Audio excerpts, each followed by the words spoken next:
Bismillahirrahmanirrahim. Alhamdulillahi rabbil alamin. Wassalatu wassalamu ala asyrafil anbiya wal mursalin wa ala alihi wa sahbihi ajma'in.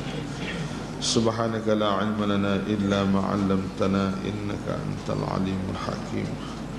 Wa la hawla wa la quwwata illa billahil aliyyil azim. Assalamualaikum warahmatullahi taala wabarakatuh.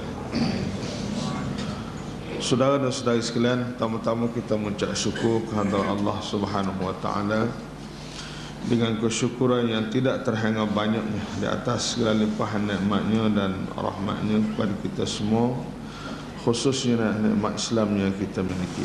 Sebagaimana yang disebut pada minggu lepas, bahawa hari ini kita akan mulai semula dia punya pengajian tafsir kita ini.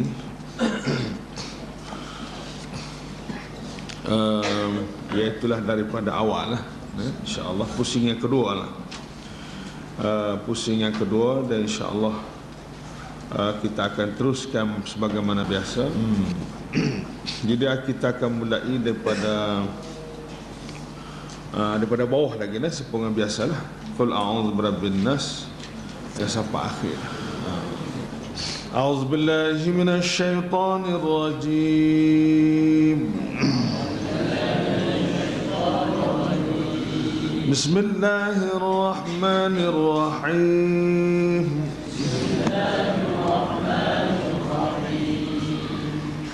Qul a'udzu birabbin nas. Malikin nas. Ilahin nas. Min syarril waswasil khannas.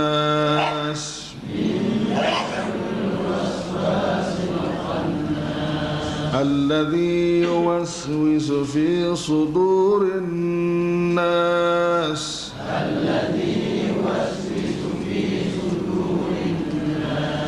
Minal jinnati wan nas. Bismillahirrahmanirrahim. Qul a'udzu birabbil falaq. Min syarri ma khalaq. Min syarri ghasiqin idza waqab. ومن شر النفاثات في العقد.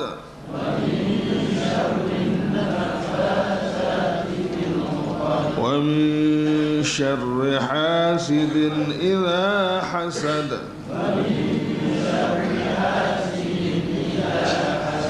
بسم الله الرحمن الرحيم.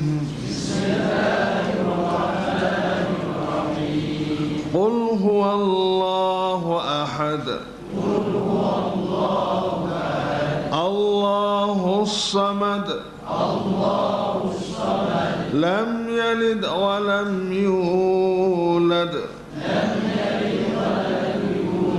ولم يكن له كفوا أحد. صدق الله العظيم. Itulah saudara-saudara sekalian, 3 surah yang pertama yang kita baca pada hari ini sebagai meletak asas ataupun sebagai permulaan untuk kita memulakan semula pengajian tafsir kita ini. 3 surah ini memang 3 surah yang begitu masyhur dan selalu kita baca dan selalu kita hayati dalam kehidupan kita. Cuma tinggal lagi bagaimana kita nak perhidup surah ini ataupun nak mentafsirkan 3 surah ini secara amali. Jadi secara ringkasnya, apa nama tu, surah ni juga orang panggil dah jadi dah jadi makanan kita dah lah. Bukan saja lepas pada semaya, tetapi juga dalam majlis-majlis tertentu, majlis-majlis tahlil ke apa kan, surah ini selalu dibaca, ataupun sebenar-sebenar tertentu surah ini selalu dibaca. Cuma tinggal lagi ialah bagaimana surah ni kita nak tafsirkan dia secara amali, supaya surah ini bukan setakat baca, tetapi juga supaya dia menjadi pendidikan kepada kita dan juga menjadi pembangunan pada diri kita. Itu dia. Saudara dan saudara sekalian, sebagaimana muda sebut samalah, Imam Ghazali kata hidup kita ni banyak halangan. Dalam hidup kita ni banyak halangan yang menghalang kemajuan kita, yang menghalang kemajuan kita dalam kehidupan kita dan juga dalam hubungan kita dengan Allah Subhanahu Wa Taala. Dalam banyak-banyak halangan tu, halangan yang besar sekali apa? Halangan yang paling besar sekali ialah halangan hawa nafsu. Itu halangan yang paling besar sekali. Halangan hawa nafsu yang duduk bersara dalam diri kita. Dan nafsu lah merupakan kuasa besar dalam diri kita. Tetapi nafsu ni dia tabi'i, dia semula jadi. Kita nak jahat ke dia pun tak boleh juga, sebab nafsu ni atas kita. Kalau kita bentuk dia, ajar dia, didik dia, latih dia dengan baik, dia boleh jadi baik. Tapi kalau nafsu ni kita, orang panggil kemudian kurang ajar, nafsu kurang ajar ni, dia boleh jadi jahat. Dia benar natural begitu, atas kita. Walau bagaimanapun nafsu ni dikira nak kesedak, nak kesenin, nak jenis-jenis lagu tu. Dia tak kira hari halal dan sebagainya, dia tak kira. Dia kira nak kesedak, nak kesenin, nak kemudah. Halangan yang kedua ialah halangan syaitan. Halangan syaitan. Syaitan ni memang bahasa Arab. Bahasa Melayu dipanggil apa? Yalah. Itu terjemah orang Melayu tu. Terjemah orang Melayu. Tu sebenarnya nak mengosek orang lah. Tu. Aku jadi atu kan. Benda yang menakutkan. Jadi syaitan ni, apa beza syaitan dengan iblis? Satu, maknanya istilah yang memang selalu disebut lah, syaitan dengan iblis ni. Dia iblis ni ialah bapa kepada segala syaitan. Bapa pada syaitan, bapa yang besar sekali itu dipanggil iblis. Hak bawah-bawah ni dia panggil syaitan.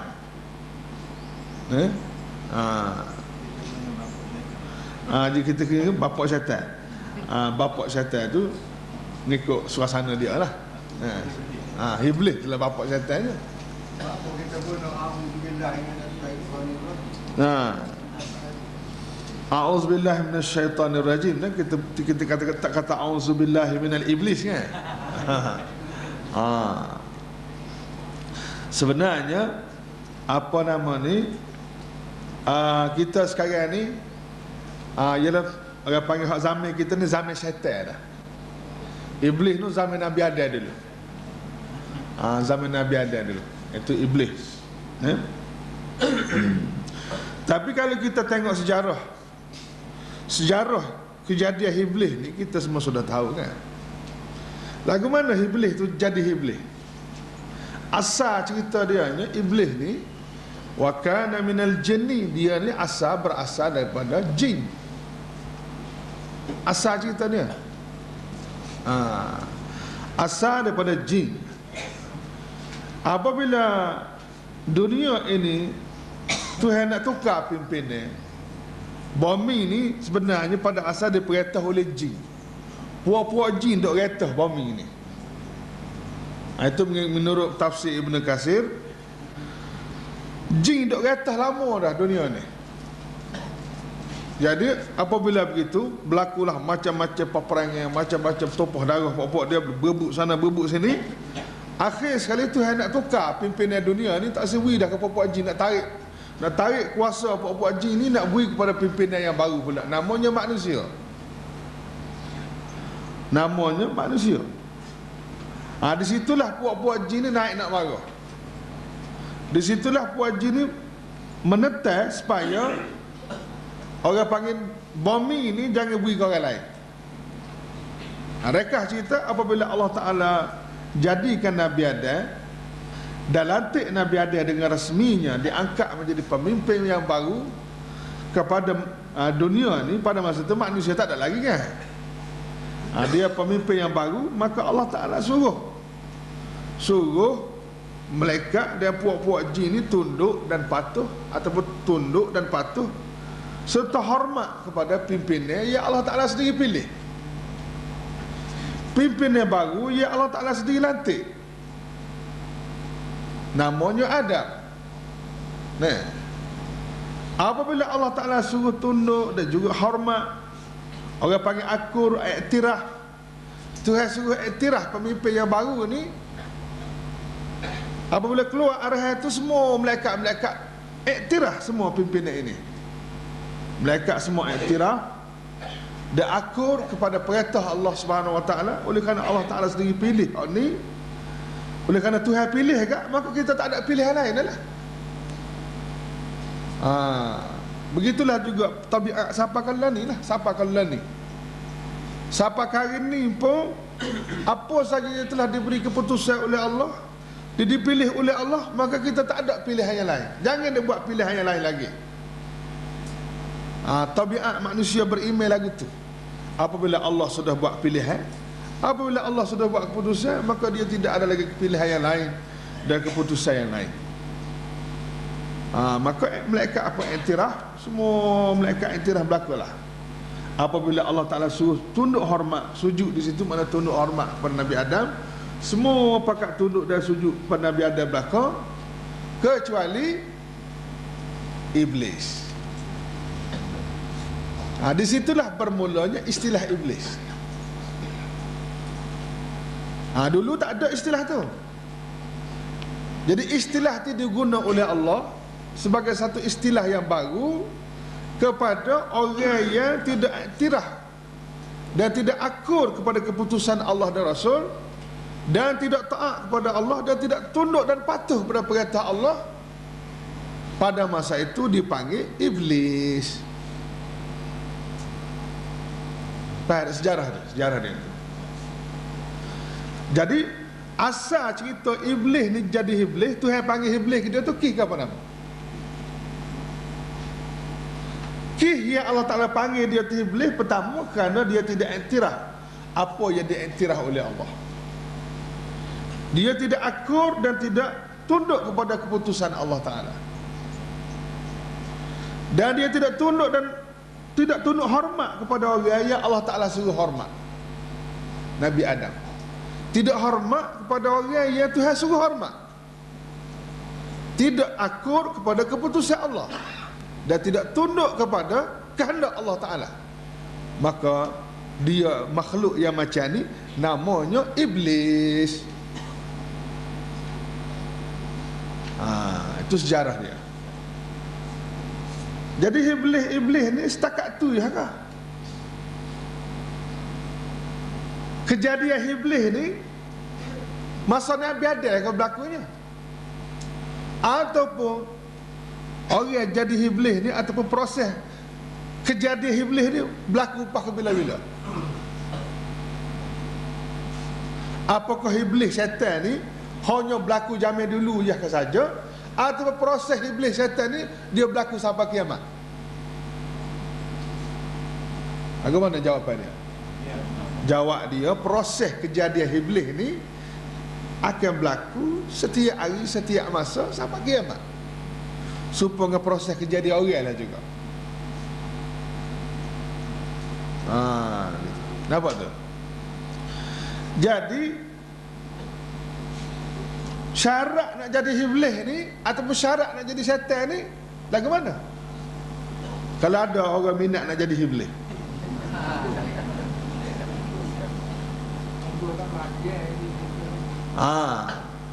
Syarat dia ialah yang pertama, jangan iktiraf apa yang diiktiraf oleh Allah.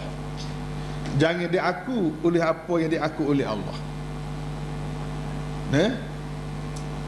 Syarat yang kedua, iaitulah membuat pilihan yang lain daripada apa yang dipilih oleh Allah. Apabila Allah memilih sesuatu, dia pilih hak lain. Dua. Yang ketiga, dia tidak hormat apa yang dihormati oleh Allah, dan tidak patuh apa yang disuruh oleh Allah. Itulah syarat-syarat nak jadi iblis. Dulu, sekarang dan akan datang. Itu syarat dia. Siapa dia cukup syarat ni, maka jadilah dia iblis. Walaupun rupa tu duk rupa orang, tak tumbuh tanduk, tak tumbuh ekor, tak apalah, tak tumbuh tanduk apa, tapi syaratnya sudah cukup. Nampak tu? Dan yang jadi iblis ni jin saja ya ke? Yang jadi iblis ni jin saja ya ke? Dulunya memang daripada asal jin. Sebab pada masa itu manusia belum ada. Manusia belum ada, maka calon iblis ni daripada jin. Calon iblis ni asalnya ialah daripada jin. Sebab manusia pada masa itu belum ada. Setelah manusia ada, maka ramai juga manusia yang berminat nak jadi iblis. Maka berlakulah iblis ni juga daripada asal manusia. Daripada situlah kita boleh faham bahawa ia jadi iblis ni daripada dulu sampai sekarang daripada dua saluran, dua sumber. Minal jinnati wan nas. Ada hak jadi iblis tu dari golongan jin. Yang asal kejadian jin ni pada api ni, makhluk yang dicipta pada api. Dan satu lagi sumber iblis ni minan apa ni? Daripada manusia. Dua-dua ni lah dia berjalan apa ni, proses ni sampai ke hari kiamat. Ada di golongan jin, ada di golongan manusia. Sesiapa yang tidak iktiraf apa yang diiktiraf oleh Allah, siapa yang buat pilihan yang lain daripada pilihan Allah Ta'ala, siapa yang tidak tunduk dan patuh dan tidak taat kepada Allah Ta'ala, maka jadilah dia iblis. Itu yang proses dia. Ada iblis ni daripada dua sumber. Kemudian syaitan itu pula, pasal apa dipanggil syaitan tak panggil iblis? Itu dia panggil hak anak cucu dia adalah. Sebab syaitan ni juga digunakan oleh Allah sebagai satu istilah. Syaitan itu daripada apa? Daripada perkataan mana? Daripada orang Arab sendiri pun dah diguna perkataan syaitan ni. Sebelum Islam lagi, orang Arab kata bi'run syatin. Bi'run syatin. Apa makna bi'run? Makna telaga. Syatin, telaga yang dalam. Telaga yang dalam. Pasal apa telaga yang dalam tu dia panggil syatin? Pasal air dia tu dengan tebing ni, dengan biar telaga tu begitu jauh. Nampak? Tengok siapa sayuk teman dia. Allah hak dalam betul tu kan? Terutama kalau telaga tepat kawasan tinggi tu, air tu kita tengok di muka telaga tu sayuk nampak. Itu dipanggil bi'run syatin. Telaga yang dalam. Sebab jauh dia punya air itu dengan tebing. Itu orang Arab duk guna sebelum Islam lagi. Kemudian perkataan syaitan inilah diambil diguna untuk perkataan syaitan.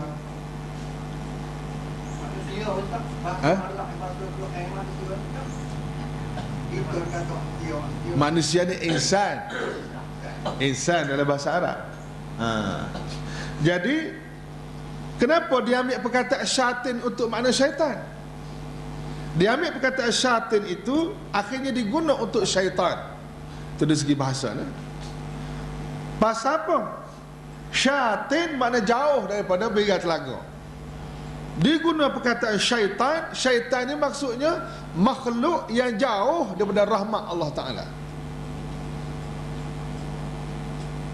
Makhluk yang jauh daripada rahmat Allah Ta'ala, sebagaimana jauhnya air dengan birikat telaga bagi telaga yang dalam.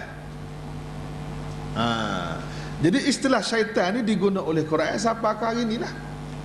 Syaitan maknanya makhluk yang jauh daripada rahmat Allah Subhanahu Wa Ta'ala, sebagaimana jauhnya air di telaga yang dalam daripada birikat telaga. Akhirnya kataan ini sudah meluas, syaitan sampai ke hari ini. Jadi gitu kan. Itu asal usul sejarah dari segi bahasa, dari segi istilah. Jadi ancaman yang kedua bagi kita ialah syaitan. Semenjak syaitan ni berkelahi dengan manusia, bermula dengan Nabi Adam, dan berlakulah perang dua tu, perang dingin dia panggil, maka tak senik-senik hubungnya dua tu.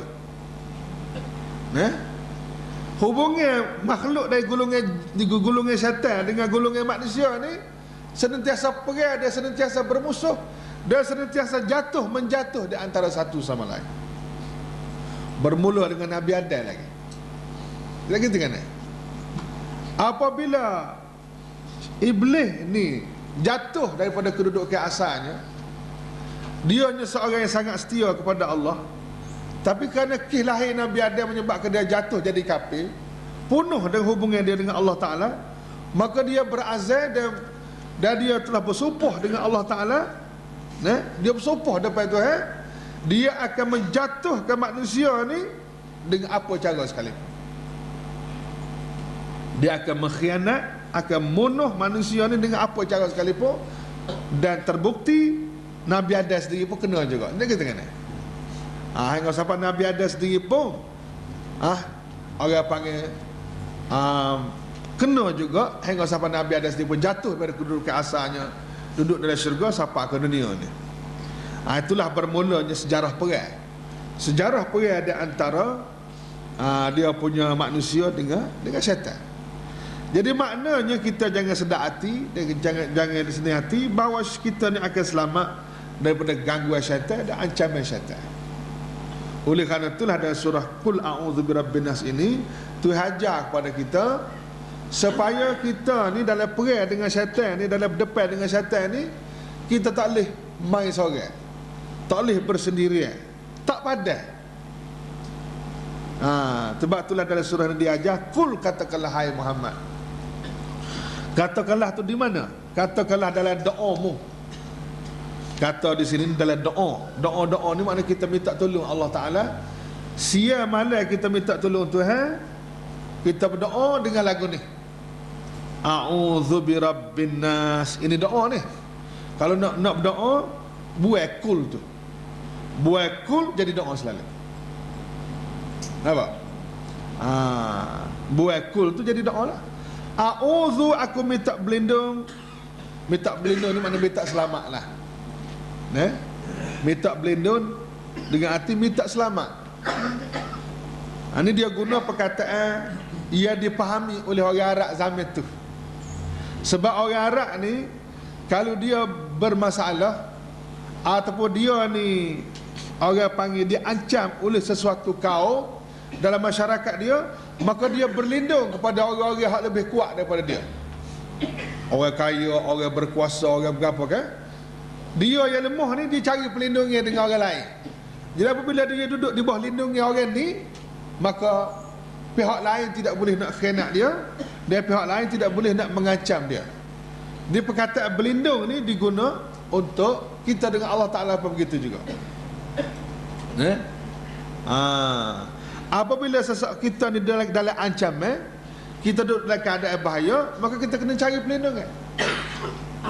Perlindungan yang paling penting sekali ialah perlindungan daripada Allah Ta'ala. Jadi kita ni kalau tak dapat perlindungan Allah Ta'ala, mana kita terancam dan terdedah kepada macam-macam jenis bahaya. Bahaya yang paling besar sekali ialah bahaya syaitan.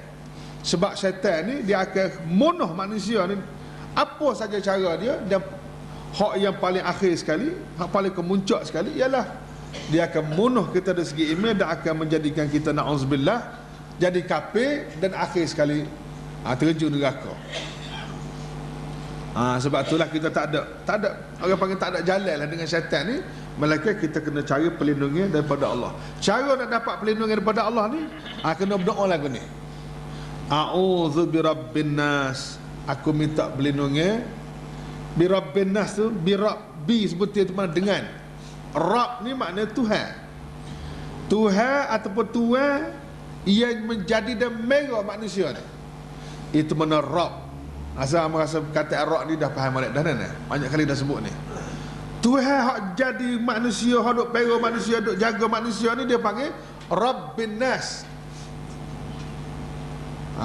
Sebab Allah Ta'ala saja yang boleh beri perlindungan kepada manusia, sebab dia lah duk jaga manusia ni. Dia kata kan? Oleh kerana manusia ni dijaga oleh Allah, dipera oleh Allah, dikawal oleh Allah, maka Allah lah yang boleh melindungi manusia daripada gangguan termasuk syaitan. Itu Allah ni sebagai Rabb.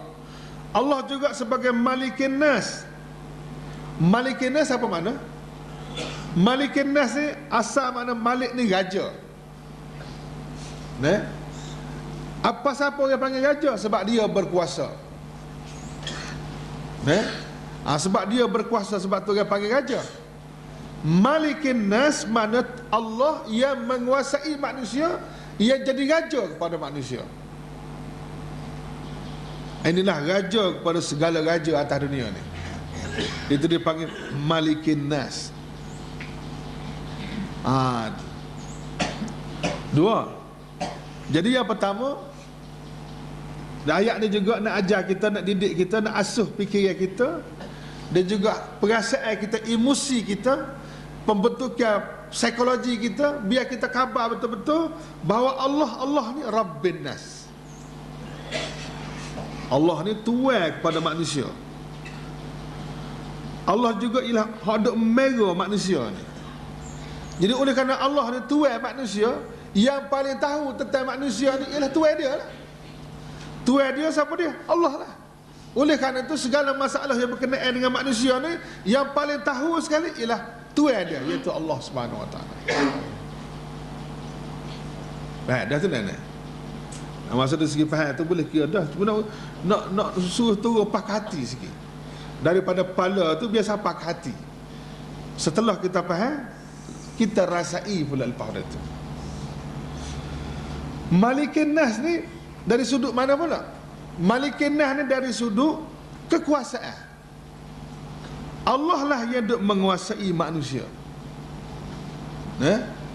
Oleh kerana Allah lah pihak yang berkuasa bagi manusia, maka balik kita manusia ni kena berasa, kena yakin, kena sedar, kena khabar balik bahawa Allah ni raja dan pihak berkuasa. Selama kini berasa lagu mana kita ni dengan Allah ni? Berasa ke tidak Allah ni tuan kita, Tuhan yang duk mera kita? Dan berasa ke tidak Allah ni pihak berkuasa? Tolong urus molek perasaan tu ni. Sebab perasaan-perasaan inilah yang akan membentuk fikiran, membentuk pandangan hidup, dan juga pandangan alam ini. Dia panggil world view kan, world view, pembentukan pandangan alam ni, dia kena bermula di sini. Oleh kerana Allah tu pihak berkuasa, maka apa saja keputusan yang kita buat mesti merujuk pada pihak berkuasa. Kalau tak rujuk pada pihak berkuasa, jadi dia panggil salah, tak kena. Dia kata kan, supaya kita nak buat rumah dalam majlis daerah misalnya, kerajaan tempatan, nak buat rumah, kena buat berapa ke, kita kena rujuk kepada peraturan kerajaan tempatan. Pasal dia lah pihak berkuasa tempatan. Dia kata kan, maka segala tindakan yang kita buat yang tidak mengambil kira undang-undang kerajaan tempatan dikira salah. Itu kerajaan tempatan ya. Allah ni bukan kerajaan tempatan, kerajaan segala-galanya. Kerajaan segala-galanya. Sebab itulah diistilahkan sebagai Malikin Nas. Jadi lala ni kita nak kena susun semula psikologi masyarakat, kena susun semula psikologi masyarakat, susun semula pemikiran masyarakat, ada juga pemikiran manusia di dunia ni, biar manusia ni khabar bahawa Allah ni pemerintah, Malik, raja. Nampak? Bukanlah kata Allah ni tak ada agama satu dah. Allah ni pihak berkuasa. Jadi oleh kerana Allah ni pihak pemerintah, maka orang lain kena tunduk dan patuhlah kepada perintah Allah Taala. Ilahin nas, dan Allah itu juga ilah ni apa makna? Asal makna ilah ni dalam bahasa Arab sebelum Islam lagi diguna, dia guna dengan makna ilah, iaitulah makluh. Makluh ni bahasa Arab sikit ni, payah sikit ni. Suatu yang dipuja dan suatu yang disayangi dan dikasihi dan disanjung tinggi. Itu makna ilah. Ilah ni maksudnya suatu yang disayangi, suatu yang dipuja, suatu yang ditakuti, suatu yang ditaati, suatu yang dikasihi, disanjung tinggi. Itu semua dipanggil ilah dalam bahasa Arab. Faham tak tu? Maka jenis dua kan tu. Pasal mengatuk semalam kan. Tak apalah jenera ke jenera lah, boleh pahala dah jenera pun. Pada duk jenera rumah bak jenera sini kan. Boleh juga pahala haji. Faham makna ilah tu sendiri. Amba sengaja waktu baik benar ni supaya kita faham akaumi dia dari segi penggunaan bahasa tu. Orang Arab sebelum Islam duk guna dah perkataan ilah ni sebelum Islam lagi. Nampak? Orang Arab duk guna perkataan ilah ni sebelum Islam dengan makna lagu mana? Ilah dengan makna makluh, suatu yang dikasihi, suatu yang dipuja, suatu yang disanjung tinggi, suatu yang dihormati, suatu yang ditaati, suatu yang diikut perintahnya, suatu yang disayangi, itu dipanggil ilah. Nampak? Itu dipanggil ilah. Apabila Islam lagi, jadi masalah ilah pada masa itu digunakan oleh orang Arab. Ilah ni ilah benda hak dia puja. Kalau dia tu jenis puja manusia, maka manusia itu dipanggil ilah baginya. Kalau dia ni jenis muja syaitan, maka syaitan itu dipanggil ilah baginya. Nah, kalau dia tu jenis muja, orang panggil muja pohon kayu, muja batu, muja tempat-tempat yang dianggap hormat dan keramat bagi dia, nah, maka tempat tu dia panggil ilah baginya. Kubur ke bukan, dia hak jenis puja kubur. Hak jenis puja kubur, maka kubur yang dipuja, yang disanjung tinggi itu dipanggil ilah baginya. Nah, hak pasal jenis muja undang-undang ada peraturan. Nah, ada juga zaman dulu pasal jenis muja peraturan ada undang-undang. Tak boleh dah lakukan dia begitu-gitulah, adat dia gitu dah. Tak boleh dah, marilah lagu mana dia tidak akan ubah dah. Adat dan undang-undang ada peraturan hak dia hidup. Maka undang-undang ada peraturan itu jadi ilah baginya. Nafsu yang dia puja sendiri, nafsu yang duduk peraja, duduk puja, juga jadi ilah baginya. Itu sebelum Islam. Sebelum Islam. Apabila Islam mari, Islam kerak itu semua. Nah, Islam kerak semua jenis ilah itu, dan ilah ini hanya disalurkan hanya kepada Allah Ta'ala sahaja. Manusia tidak boleh taklih, Tidak boleh lagi taklih memuja yang lain daripada Allah. Iaitulah dengan Islam bawa dasar la ilaha illallah. Itu dasar Islam. Nah, berhala yang selama ini dipuja juga ilah. Nah, benda-benda berhala yang patung yang dibuat dan sebagainya, akhir dipuja dan disanjung tinggi, dihormati, ditaati undang-undang peraturannya, kehendak dan sebagainya, dia jadi ilah.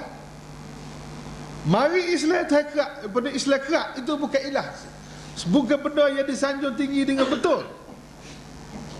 La ilaha illallah.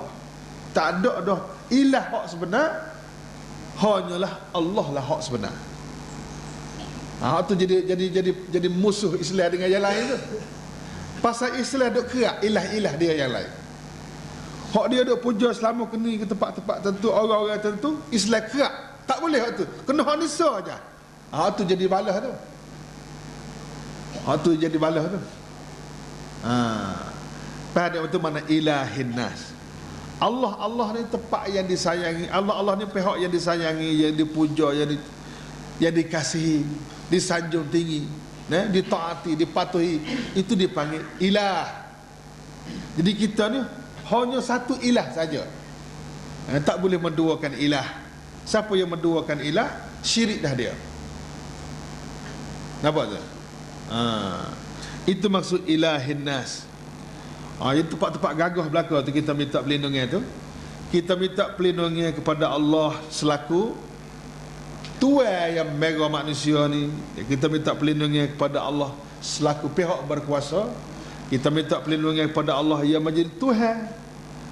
Jadi orang Melayu kita ni, hak tempat moja yang paling tinggi, tempat hak disanjung yang tinggi tu dipanggil Tuhan. Istilah dia ni. Orang Melayu dia panggil ilah ni, dia terjemuh dengan makna Tuhan. Tuhan ni hak tinggi sekali.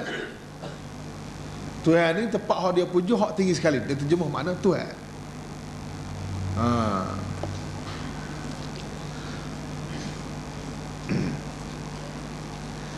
Tapi Tuhan ni kalau balik lah kau tu, dia jadi hantu. Tuhan, Tuhan kan? Kalau balik kau tu jadi hantu. Sebab ada hubungan juga tu. Sebab manusia satu ketika dulu dia muja hatu. Hatu tu jadi ilah dia. Syaitan lah, hatu ni syaitan lah. Jadi ilah dia kan satu ketika dulu. Kalau nak turun cari makan ke laut, dia sembelih kubah. Kubah bala kan? Kamu masih ingat lagi? Kubah bala kan? Kubah putih. Kubah bala. Nak turun ke laut tu sembelih kubah putih. Tapi yang herannya sebagai tak lepas mai hajat. Puja patah tu. Puja tu jalan dah tu. Puja patah bukan makna puja patah tu sepatah-patahnya. Puja hak dia duk jaga patah tu. Sebab pada masa itu orang Melayu kita yakin percaya bahawa laut ni ada orang jaga. Ni usul-usul Hindu berlaku ni. Maka nak turun ke laut, maka dia puja supaya orang cari makan ke laut tidak diganggu dan macam-macam lah akidah dia. Itu dipanggil puja patah. Ada juga puja bukit. Sebab orang Melayu dulu dia tak reti bab Tuhan, dia reti hanya alam saja. Tuhan dia tak reti, dia reti alam. Sebab tu dia takut pada alam. Dia takut ke laut, dia takut ke hutan, dia takut ke bukit. Atu-atu bukit, orang kata atu bukit, ada atu bukit. Puja atu bukit pula sebab dia takut. Pokok-pokok besar, dia takut pada alam begitu. Nak cari makan bukit, sebab masa tu orang Melayu kita juga banyak cari makan di bukit. Masa industri ke apa tak ada lagi kan? Dengan cara cari makan damar ke boru ke, cari macam-macam lah. Hasil-hasil hutan waktu. Jadi nak masuk dalam hutan ni kena puja atu bukit pula. Puja jamu. Akhirnya ekonomi Melayu ni habis duk jamu hatu ya. Habis duk jamu hatu syaitan ya. Itu semua dia panggil ilah. Mari Islam kerak semua sekali. Tak ada ilah ni. Boleh duk muja-mujanya. Ada juga ada pasal jadi muja kubur. buat pulut kuning lah, berapa gitu begini. Tapi lain ni tak ada, hanya kerak habis. Semua ilah-ilah tu habis, tak ada. Ia ada hanya Allah sahaja. Minta jauh dari apa nama? Min syarril waswas, daripada kejahatan waswas. Waswas ni kita dah jadi bahasa Melayu dah kan. Waswas ni mana ragu-ragu, tak yakin. Sebab tu dalam kempen-kempen barang ni dia kata gunakanlah tanpa was-was. Mana tanpa ragu-ragu. Jadi nak ayatnya salah satu daripada agenda besar syaitan. Salah satu daripada agenda besar syaitan ni ialah dia memulakan sesuatu dengan meragukan orang. Tu kerja besar dia. Sebab apa? Sebab apa dia sudah berjaya meragukan, artinya dia sudah boleh pelera atau boleh buka ikatan akidah. Akidah ni keyakinan. Akidah tu makna suatu yang tersimpul. Akidah tu bahasa Arab tu. Bahasa Melayu kata akidah ni benda hak tali hak kita simpul kemah tu. Hak tali kita simpul kemah kemi tu, itu dipanggil akidah. Nampak? Jadi simpul keyakinan juga dipanggil akidah. Keyakinan hak kita yakin betul-betul tu, itu dipanggil akidah.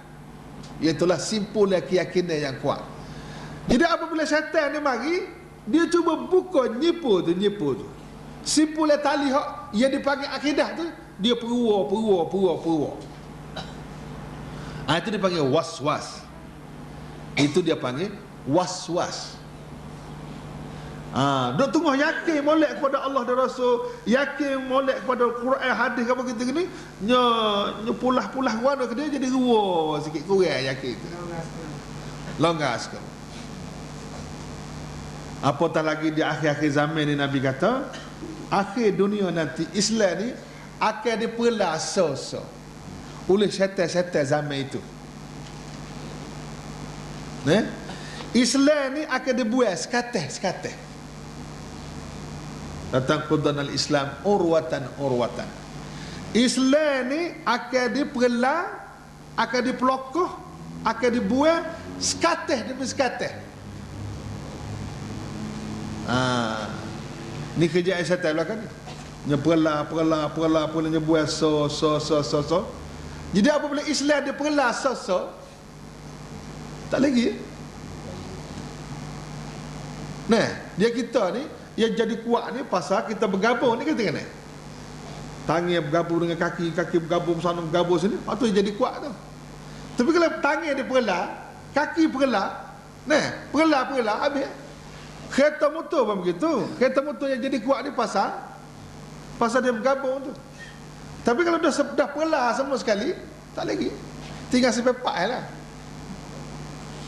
Jadi Islam ni Nabi kata di akhir zaman nanti akan diperlah sesak. Awaluhal hukmu. Hak mula-mula sekali diperlah ialah pemerintahan. Hak mula-mula sekali diperlah pemerintahan. Orang mula-mula sekali perlah pemerintahan Islam ni siapa dia? Iaitulah manusia yang paling celaka sekali yang lahir di Turki, namanya Mustafa Kamal Atatürk. Inilah orang Islam yang dipanggil Mustafa nah. Mustafa ni orang yang dipilih. Kamal makna sempurna. Dialah orang yang mula-mula sekali perlah habis. Mahkamah Islam dia buat, dia punya undang-undang Islam dia buat, dia ganti dengan undang-undang barat. Akhir sekali dia letak perlembagaan, tukar perlembagaan Islam negara Turki ini daripada negara, kan Turki ini pusat pemerintahan Islam, khalifah Islam yang terakhir. Dialah yang menjatuhkan khalifah Islam itu, menghancurkan mahkamah-mahkamah syarak, menghancurkan undang-undang Islam, menghancurkan sistem-sistem Islam. Islam yang tinggal tu hanya Islam dari segi nama saja. Islam yang sudah diperlah satu-satu oleh Mustafa Kamal Atatürk. Akhir sekali dia bos keru ke Turki itu, iaitulah Turki ini ialah negara Islam. Tapi nak amal Islam tak boleh. Dia sendiri Islam. Dia sendiri pun dia mengaku Islam, tapi Islam dalam bentuk yang sudah diperelak. Dia bubuh negara Turki ini sebagai negara sekular, negara yang tak boleh dicampur dengan agama. Agama ni sekat masjid ya, lain pada tu jangan dicampur. Termaktublah negara sekular. Sampai hari ni pun Turki tak boleh nak buat Islam. Hingga siapa saja buat kerjaan atas nama agama bercanggah dengan perlembagaan negara, tak boleh. Siapa kau pergi kat, dibuat kerakyatan. Dibuat kerakyatan. Kerana buat kerja bercanggah dengan perlembagaan sekular. Seorang ahli parlimen Turki yang bertudung, wanita bertudung, tak boleh sebab bertudung tu bercanggah dengan perlembagaan Turki. Sebab bertudung ni agama, Turki ni agama sekular. Agama negara Turki sekular, tak boleh. Hingga siapa pelajar-pelajar kita di Universiti Islam Antarabangsa, pelajar-pelajar Turki yang mari belajar di Universiti Islam Antarabangsa, ijazah dia tu tak laku di Turki. Kerajaan Turki tak iktiraf ijazah Universiti Islam Antarabangsa. Sebab apa? Sebab dalam ijazah tu ada sebut Islam. Pasal dalam ijazah tu ada sebut Universiti Islam. Islam tu tak boleh bercanggah dengan perlembagaan. Tapi orang yang panggil Turki ni Islam lah. Orang yang panggil Turki ni negara Islam lah. Dia kata kan? Ha? Lagu tu pun dia panggil Islam lah. Itu dia segi panggilan. Tapi akhirnya Mustafa Kamal Atatürk bombing tak terima mayat dia. Panjang cerita dia. Ni apabila kuburnya digali, tak boleh tanam mayatnya. Hingga sampai akhir sekali terpaksa dia buat atas pojok bukit, buat konkrit semen. Tahu begitu ya katanya. Mayat tu pakai tahu begitu ya. Bombing tak terima. Itu manusia yang paling celaka sekali di kalangan orang Islam yang menamakan dirinya Islam tetapi buat kerja syaitan. Jadi Islam ni ada perlah mula-mula sekali ialah pemerintahan Islam. Dia perlah.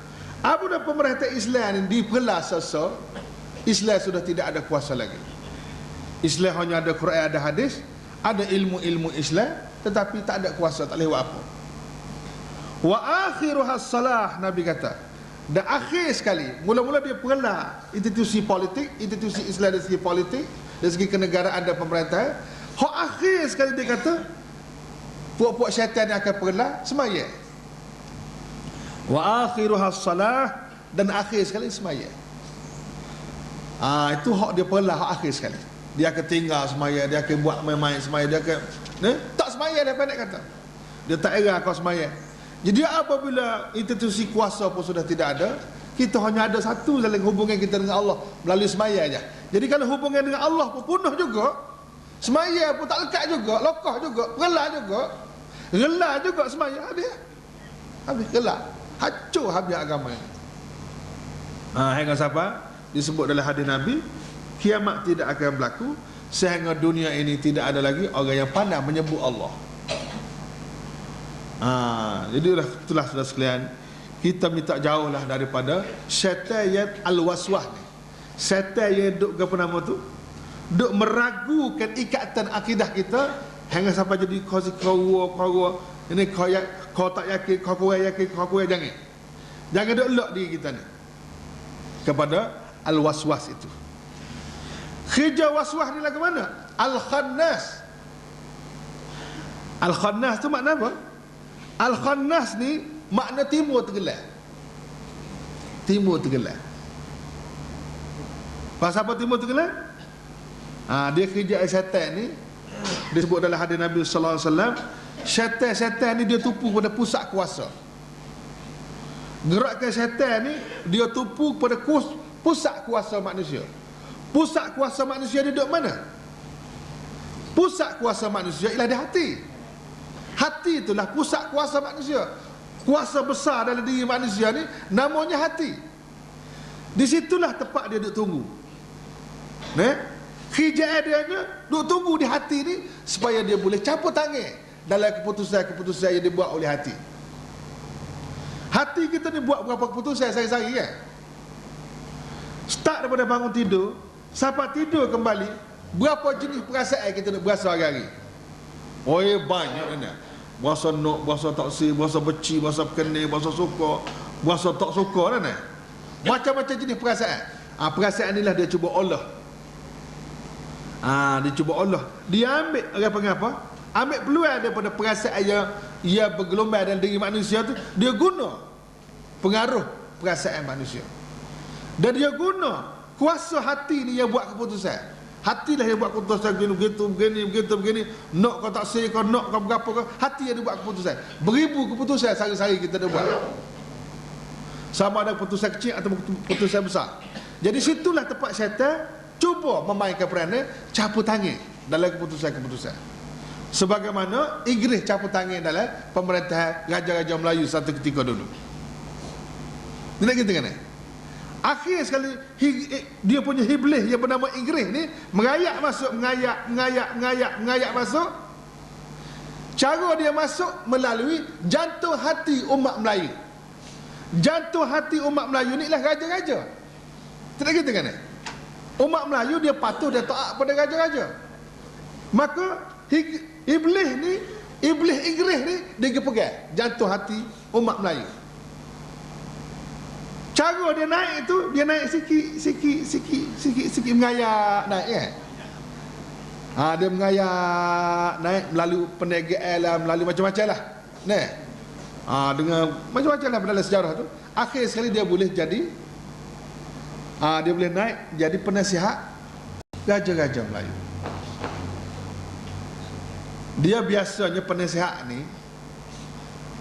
kita ni kalau bunyi penasihat, maka orang yang menerima nasihat itu terpulang ke dia lah nak terima tak saya terima. Tidak gitu kan? Terpulang kepada orang yang menerima nasihat sama ada dia nak terima tak saya terima. Tapi Inggeris punya sistem ni, penasihat dia mesti diterima. Tu pandai cara dia main tu. Tapi dia tak sewi nampak apa dia ni mengatasi Raja Melayu kan. Supaya itu si Raja Melayu tu tidak nampak tercabar. Sebab orang Melayu ni kalau dia cabar institusi kekuasaan dia akan mengamuk. Dan lepas mengamuk ni Melayu boleh pergi. Tapi iblis sudah tahu psikologi orang Melayu. Mungkin dia belajar lama dengan syaitan kan. Caranya dia jangan beri nampak atas, jangan nampak balik atas. Jadi dia ni hanya sebagai penasihat saja. Tapi dialah yang menentukan dasar, dialah yang menentukan bergotu-bergoninya. Hingga siapa? Dialah yang menentu dari segi pembahagian kuasa. Agama, raja yang menentukan. Kuasa duk raja. Pun tak ada negeri, Inggeris yang menentukan. Agama pun dia beri sekepi tanah ya agama pun. Agama kata di bawah bidik kuasa raja tu, agama dalam bab semaya, puasa, menikah, kahwin, tu je agama dia bagi dia. Agama dalam bab bukan lain, tak boleh. Ini iblis yang bernama Inggeris. Ia sudah berjaya mencorok pemikiran orang Melayu dan juga politik Melayu di negara kita sekarang. Lepas tu dia masuk suri dalam jadi macam-macam jenis. Semua sekali hingga sampai dialah yang berkuasa. Akhir sekali dia yang menjajah, habis cerita. Jadi iblis juga tu Inggeris ni pun. Tapi iblis yang was-was, yang yuwaswisu, yang senantiasa duduk meragui dalam diri itu mana allazi al-khannah di mana timur tergelar ni maksudnya kepiatan dia hati manusia itu ingat kepada Allah, dia tergelar. Dia tergelar. Tapi kalau hati itu lala lekor dan sebagainya, dia jenguk balik, ambil nak cari peluang mana. Maknanya dia guna sepenuhnya peluang yang ada. Ini iblis punya kerja. Jadi kita tak guna sepenuh peluang yang ada. Orang yang menggunakan sepenuh peluang yang ada mesti lebih benar dia lah. Kita ada peluang begitu tak guna kan? Begitu. Allazi yuwaswisu fi sudurin nas, yang senantiasa duduk waswah, duduk meragukan dalam diri manusia. Sudur ni makna asal mana dada. Dalam dada tu dia ada hati. Hati itulah pihak yang berkuasa dalam diri manusia. Di situlah dia pegang. Dia duduk mempengaruhi. Jadi kita tengok syaitan yang bernama Inggeris zaman dulu pun, lah ni pun siapa juga Inggeris ni. Nah. Dia memang dia pegang jantung hati, tempat kuasa. Dia akan cari tempat kuasa di mana. Pak center di mana. Sebab apabila dia pegang kuasa ni, dia tak payah menjalankan tugas. Pihak berkuasa ni lah yang akan menjalankan tugas. Dia sebagai penasihat saja. Dia akan monitor. Yang menjalankan kerja ni orang lain. Demikian juga apabila dia sudah tidak menjajah negara kita, sudah membebaskan negara kita atas nama kemerdekaan dan sebagainya, walaupun nama kemerdekaan, tapi Inggeris senantiasa monitor, Amerika senantiasa monitor. Negeri-negeri yang pernah dijajah ni, kalau cuba nak melaksanakan benda-benda yang bercanggah dengan kehendak dia, dasar dia, jagalah. Dia akan mari dalam bentuk orang panggil hak asasi manusia lah, mengancam hak asasi. Macam-macam dia akan mengancam negara tu. Padahal dia duk bunuh orang tiap-tiap hari tu, di mana letak hak asasi manusia ni? Kemarin soal khabar kemarin, puak-puak tentera Israel bunuh orang Palestin. Mana hak asasinya? Di mana hak asasi, hak selama kena? Tak ada pun. Kalau orang Islam yang kena. Kalau bunyi nak jalan hukum Islam, mari selalu hak asasi. Jantan kuasa hak asasi antara bangsa lah berapa, mari selalu. Tapi kalau dia bunuh orang Islam, tak apa. Hak amat sedih sekali nyonya, sebuah masjid di Jenin di Palestin, nyo berok kau puak-puak tentera Israel. Nyo pakat berok atas masjid. Jahat tak jahat dia punya. Jadi menganyi ke apa. Dunia tak kata apa. Dunia tak kata apa. Kalau boleh ke Iraq, jaga. Padahalnya senjata yang dimiliki oleh Israel itu lebih hebat daripada Iraq lagi. Hak Amerika duk bagi dengan senjata kimia lah, segala macam senjata pemusnah besar. Dia punya Israel lebih banyak daripada Iraq lagi. Tapi dunia tak kata apa. Moga dia sendiri takut. Ini punya syaitan besar lah ni. Sebab itulah Amerika dicok sebagai Syaitanul Akbar, syaitan besar dunia hari ni. Jadi sudah itulah, itu menyebabkan kita ni lemah doa. Ada negara Islam ada kuasa minyak berapa senyap dik tak. Orang berok dalam masjid dunia Arab tak kata apa, tak boleh buat apa-apa.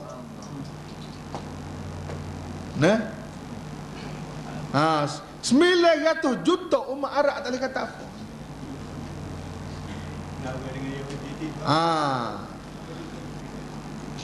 Jadi penuh Madinah dulu. Pensyarah hamba kata kalau pakat kecil apa tergelak Israel ni. Dia lebih ke itu ya, 2 juta lebih atau 3 juta ya. Kalau umat Arab pakat kecil ya tergelak Israel tu. Tapi pakat dia takut kepada Amerika. Sudah mati semangat jihadnya, tak berani kata apa. Tu. Jadi itulah. Dia pandai Amerika sudah skru habis sana sini. Jadi penasihat ni habis. Ini syaitan. Jadi kita tengok hamba sengaja rakyat benda ni, kita jangan nampak syaitan ni jenis. Jenis hak orang panggil syaitan apa? Syaitan klasik jangan. Jangan dia tengok syaitan ni hanya syaitan klasik tu. Tapi syaitan ni dia berkembang mengikut perkembangan masa. Sebab itulah ayat terakhir dia sebut mana? Syaitan ni sumber dia hanya, sumber yang jadi syaitan ni minal jinnati, daripada sumber jin, wan nas, dan juga sumber manusia.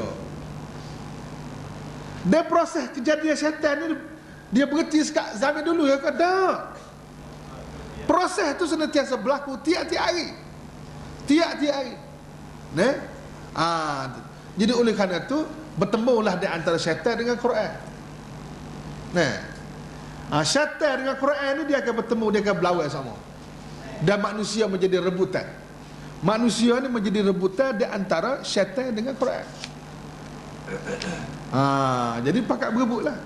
Tapi hak ramai semua manusia dek dia, hak hebat-hebat belakang kan. Hak dek ke Quran ni, ya. Ada juga hak hebat pun, tapi banyak hak moyok lah. Semua manusia hak jadi moyok-moyok, yang ngaji Quran pun kan. Hak hebat pun ada juga, tapi tak ramai.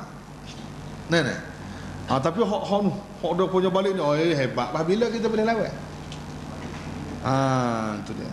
Walau bagaimanapun kita kena, syaitan ni memang satu orang panggil peperangan di antara Quran dengan syaitan ni, dia tidak akan berdamai sampai bila-bila.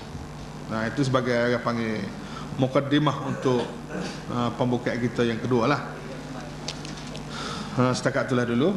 Jadi kita akan teruskan lagi dalam harap kita cuba peluah sikit minda ni. Bab-bab syaitan ni kita jangan nampak syaitan jenis jin saja, tapi syaitan yang lebih aktif dan lebih hebat lagi ialah syaitan yang dari golongan manusia, yang ada sifat-sifat syaitan tadi. Kemudian cuba tengok sikit saja lagi hadis kursi kita ni. Jadi amat harap sudah tolonglah baca amanah-amanah Allah. Amanah Allah dalam Quran kita dah baca semua dah kan. Amanah-amanah Allah dalam Quran kita dah baca dah. Dan sekali habis dah, alhamdulillah. Walau bagaimanapun perlu baca lagi. Quran ni surat kiriman daripada Allah ni. Quran ni surat kiriman daripada Allah Ta'ala kepada kita. Jadi kita kena bertindaklah. Surat kiriman Tuhan ni kena baca. Kena baca sama surat kiriman ni. Yang kedua, amanah Allah melalui hadis-hadis kursi. Hadis kursi ni juga menjadi saluran amanah Allah Ta'ala. Kita juga kena baca hadis kursi ni, kena belajar hadis kursi. Hadis kursi hadis yang suci. Kursi itu makna suci ni. Amat dah banyak dah baru beza hadis kursi dengan hadis biasa ni. Jadi hadis kursi yang kedua yang mau nak baca pada hari ini ialah hadis daripada Abi Hurairah radhiyallahu anhu.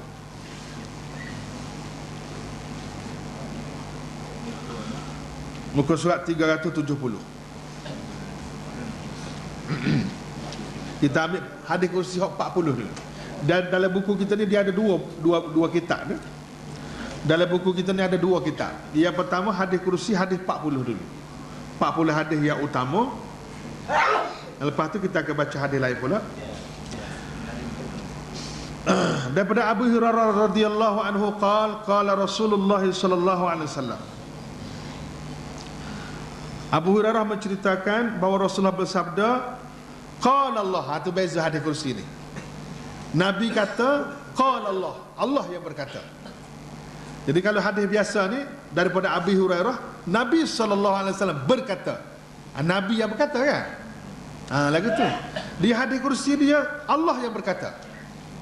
Dia tidak Nabi. Cuma Nabi itu sebagai meriwayatkan.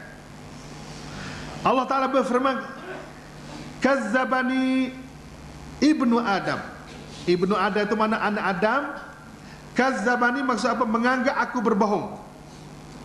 Dia kata anak Adam ni menganggap aku ni bohong. Ni ada kisah tu. Tu yang lebih tahu kisah ini kan. Ada kisah yang berlaku di dunia ini.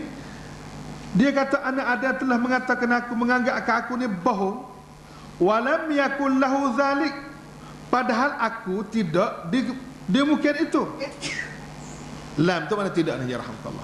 Aku tidak bohong. Macam mana dia kata aku ni bohong? Wasyatamani, dan anak Adam telah memaki aku.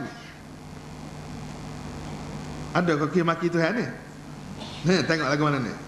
Anak Adam maki kat aku ni. Walam yakul lahu zalik, padahal aku tidak sedemikian itu kenyataannya. Yang menyebabkan dia maki aku tu sebenarnya hak dia maki aku tu aku tak buat. Tidak begitu sebenarnya. Itu mana walam yakul lahu zalik. Lagu mana kata Tuhan ni bohong? Lagu mana? Fa amma takzibuhu, adapun anggapannya tentang kebohonganku. Hak dia kata aku bohong tu lagu mana? Fa amma takzibuhu iyaya, adapun anggapannya tentang kebohonganku itu ialah faqauluhu. Faqauluhu nakah tu bagi atas ni. Ialah kata-katanya. Kata-kata lagu mana? La yu'idani la yu'ida, bagi ia tu mati. Dia tidak dapat mengembalikan aku kama bada'ani, seperti keadaanku semula. Kata-kata seperti itu dikira sebagai membohongi Allah Subhanahu wa taala. Faham tak? Iaitulah manusia yang berkata, aku ni tidak akan diulangkan lagi, dicipta semula, dibangkit hidup semula seperti aku dicipta kemula sepengala ni. Maknanya dia tak percaya bahawa dia ni akan dibangkit semula oleh Allah, akan jadi semula serupa dengan ni setelah dia mati dan setelah dia hancur dalam kubur. Orang yang kata lagu tu, orang yang kata aku ni tidak akan dibangkit lagi seperti sedia kala, aku akan hancur dunia ni sekali seorang, yang lepas orang tak ada dah. Kecek lagu tu, Tuhan kata anak Adam telah membohongi aku. Nampak tak? Walaisa awwalul khalqi, dan bukanlah memulai menciptakan makhluk bi ahwani alayya, lebih mudah bagi aku min i'adatihi, daripada mengembalikan seperti keadaannya semula. Apa maksud tu? Tidaklah menciptakan manusia ni awal-awal dulu, lebih mudah bagi aku daripada mengembalikannya. Dia ada dua proses manusia ni kan. Proses yang pertama, manusia ni dibuat daripada tak ada kepada ada. Proses yang kedua, manusia dimatikan dan dihancurkan dalam tanah, lepas tu dibangkit semula, dicipta semula untuk hidup selama-lamanya. Jadi dua proses kejadian ni, hak mana lebih payah? Kalau nak kira bagi Allah Ta'ala tidak payah pun. Tapi kalau kita nak kira dari konteks manusia lah, buat sesuatu daripada asal benda tu tak ada, dengan mencipta sesuatu daripada asal ada dah, hak mana lebih mudah? Mudah ada dah lah, moga dia ada dah. Dia gitu kan? Jadi Allah Ta'ala menjawab, tidaklah mencipta, tidaklah menciptakan, mula-mula mencipta tu lebih mudah bagi aku daripada mengembalikannya. Maknanya mencipta semula manusia, mengembalikan semula manusia daripada hak ada dah kepada, lebih mudah bagi Allah kalau nak banding dengan hak mula-mula buat dulu, daripada tak ada dulu. Jadi orang yang kecek lagu tu, orang yang mengatakan manusia tidak dibangkit semula ni, satu orang panggil kenyataan seperti itu tu kenyataan yang berat sebenarnya. Ia dianggap oleh Allah Ta'ala sebagai membohongi Allah Ta'ala atau bangkit bohong kepada Allah. Sebab apa? Sebab kecek tu sendiri belawak dah kan? Berkecek lagu tu pada hakikatnya tak betul dah. Tak betul dia panggil belawak dah. Apatah lagi kita berkecek tak betul terhadap Allah. Apabila kita berkecek tak betul terhadap Allah, itu maknanya membohongi Allah Ta'ala. Sebab tu kita jangan buat kenyataan-kenyataan yang tidak betul terhadap Allah. Sebab itu akan dikira sebagai takzib, membohongi Allah Subhanahu wa taala. Wa amma syatmuhu, adapun caci makinya kepadaku. Lagu mana caci maki? Di mana kenyataan ini orang yang kecek lagu ni dikira caci ke Tuhan, maki ke Tuhan. Lagu mana? Faqauluhu, iaitulah kata-katanya, ittakhazallahu walada, bahawa Allah tu beranak. Rupa-rupanya Tuhan marah benar. Mengatakan Allah tu ada anak ni, Tuhan marah benar. Sehingga dianggap, dia dikira oleh Allah, orang yang kata Allah ni ada anak berarti maki ke dia, caci ke dia, menghina dia. Jadi atas dunia ni berapa bilion manusia hak kata Allah ni ada anak. Siapa dia nak kata Allah ni ada anak? Yang pertama Yahudi. Yahudi lah mula-mula sekali dok reka Tuhan ni ada anak. Uzair ibn Allah. Uzair itu anak Tuhan. Lepas tu diikuti pula dengan Kristian. Kristian mengata Isa ibn Allah. Nabi Isa ni anak Tuhan. Lepas tu puak-puak musyrikin Mekah pula ikut dengan mengatakan malaikat-malaikat itu banatullah, malaikat-malaikat itu anak-anak perempuan Tuhan. Jadi orang-orang ni dianggap oleh Allah Ta'ala, dikira oleh Allah sebagai memaki Allah Ta'ala, menghina Allah Ta'ala. Jadi na'udzubillah min zalik, kita minta jauhlah, jangan menghina Allah dengan mengata demikian, sebab Tuhan marah benar. Wa ana, kata dia, dan aku, padahal aku di hadis kursi ni dia berbicara hatu hai aja. Hadis kursi ni hadis yang berbicara hatu hai aja.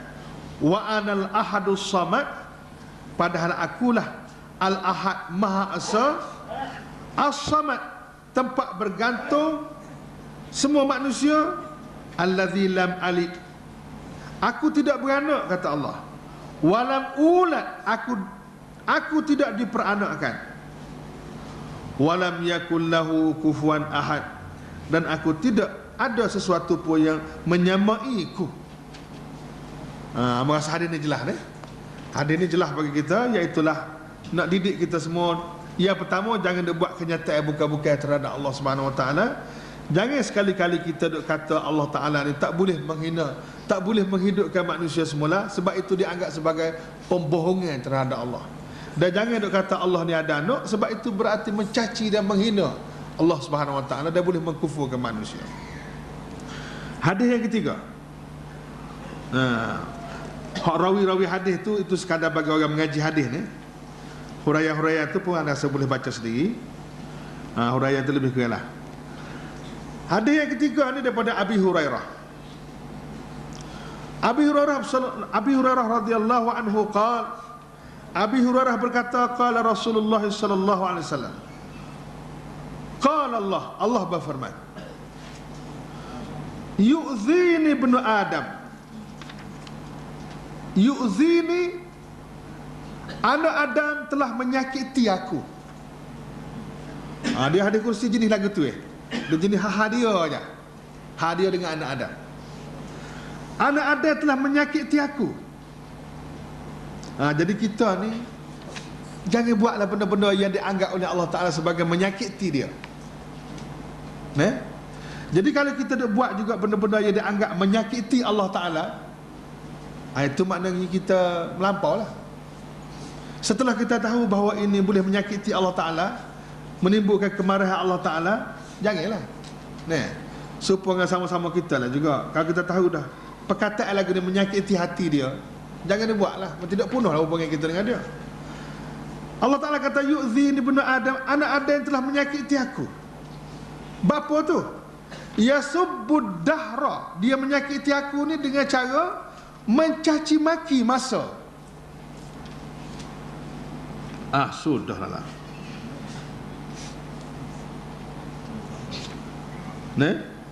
Wa ana dahru, sebenarnya akulah.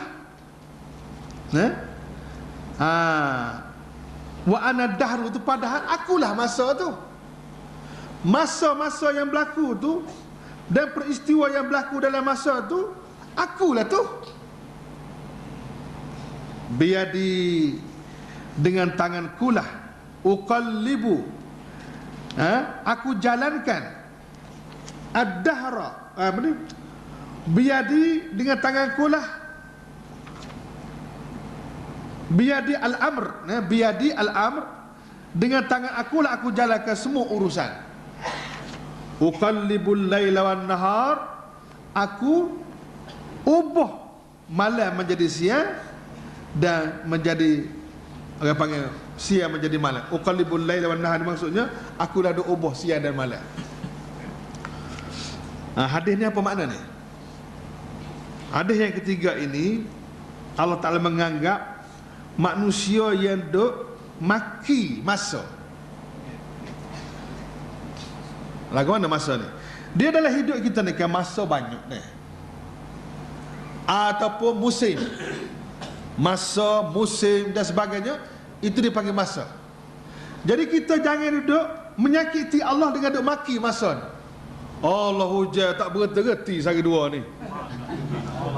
Allah nak Allah payah musim hujan ni. Waya panah kan Allah panah sehari dua ni wano menyekik panah. Nah, nak turun jalan pun payah. Nak pergi situ sini pun Allah panah wela ni. Jadi kenyataan lagu tu dianggap oleh Allah Ta'ala dalam hadis kudusi ni sebagai maki, menyakiti dia. Oh, banjir besar tahun ni. Oi, teruk kita masa banjir ni. Jadi kecek-kecek lagu ni boleh menyakiti Allah Ta'ala. Boleh ada kecek lagu tu. Tak boleh lagu tu. Tak usah kecek lagu tu. Menyakiti Allah Ta'ala. Menyakiti Tuhan. Kalau panah, la haula wala quwwata illa billahil aliyyil azim. Kaili gitu.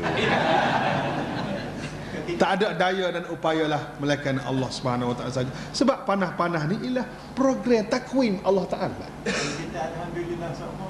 Mana? Alhamdulillah. Boleh juga. Nah, panah we alhamdulillah. Kok mana panah alhamdulillah? Boleh juga tapi kena masuk sikitlah. Nah. Tapi kalau hak jenis-jenis hak tu la haula wala quwata illa billah. Boleh juga nak alhamdulillah pun, tapi kena tambah ayat sikit. Alhamdulillah panas setara ni, neraka panas lagi. Ilir sikit kan. Nampak tu? Setara ni baru panas matahari ni, kalau neraka panas lagi. Alhamdulillah lah kita boleh setara ni. Ataupun alhamdulillah lah kerana ada panas ni lah maka Tuhan boleh memasakkan buah-buahan, memasak buah tu untuk nak jamu kita juga. Kan nampak cerdik kasi dok lah kata oh lah panah lah. Nampak daratnya. Banyak ustaz kau ni. Ni kena mengaji hadis kursi ni. Nah. Ini foto malah bawa. Kecek-kecek lagu ni boleh menyakiti Allah Ta'ala. Sebab dia lah yang duk tadbir, takwim, panas, sejuk, berapa. Semua takdir tu yang belakang kan? Kita lagi kerja.